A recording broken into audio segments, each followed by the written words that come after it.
ये railway mania है, लेकिन मेरी धर्म पत्नी के लिए रेलवे फोबिया है। तो रचना का शीर्षक है रेलवे मीनिया जी। पत्नी ने कहा डॉक्टर के यहाँ जाना है, थोड़ा सा चेकअप कराना है।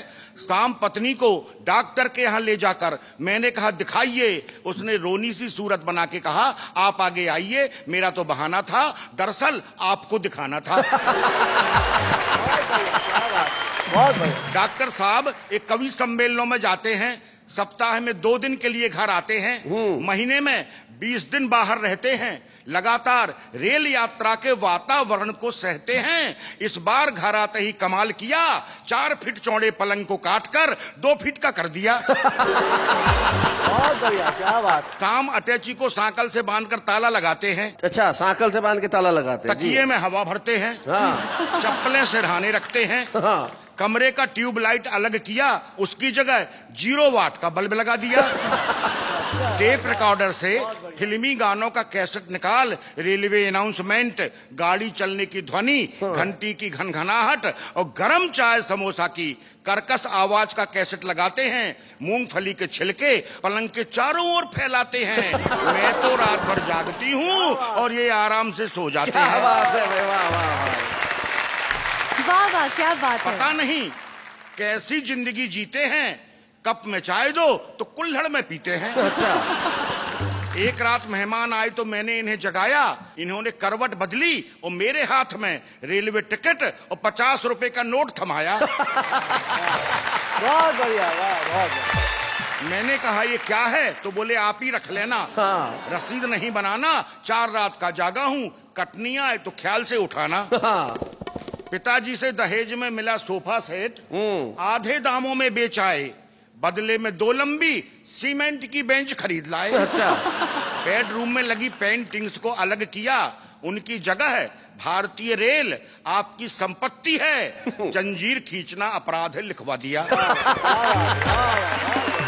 बहुत बढ़िया। एक रात इनके पास आकर बैठी, इन्होंने पांव मोड़े और कहा आराम से बैठिए।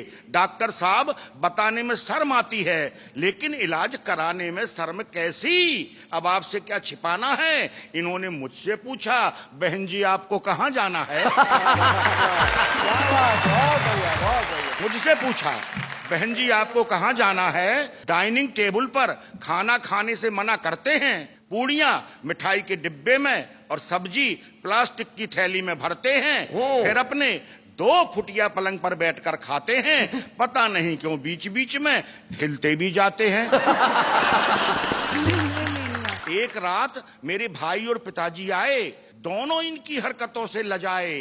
रात में भाई ने इनकी अटैची जरा सी खिरकाई, ये चिल्लाए जंजीर खींचूं। चोरी करते शर्म नहीं आई। सुबह सुबह बूढ़े पिताजी जल्दी उठकर नहाने जा रहे थे, बालकनी पर इनके पास वाली खिड़की से आ रहे थे। उन्होंने खिड़की से हाथ डालकर इन्हें जगाया। इन्होंने गुस्से में कहा इस तरह मत जगाओ, यहाँ कुछ नहीं मिलेगा, माफ करो बाबा, आगे जाओ। आगे जाओ। वाह मनोहर जी, वाह वाह। पिताजी आगे गए तो उन्हें वापस बुलाया और उनके हाथ में अठन्नी दी और पूछा कौन सा स्टेशन आया। इनका अजीब कारनामा है, एक पर एक हंगामा है।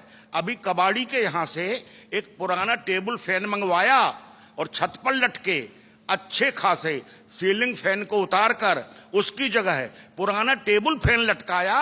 उसे चालू करने विचित्र तरीका अपनाते हैं, जेब से कंघी निकालते हैं और पंखा घुमाते हैं। बहुत अच्छे, बहुत बढ़िया। सुबह अटैची खोलकर मंजन ब्रश साबुन निकालकर बाथरूम की ओर जाते हैं।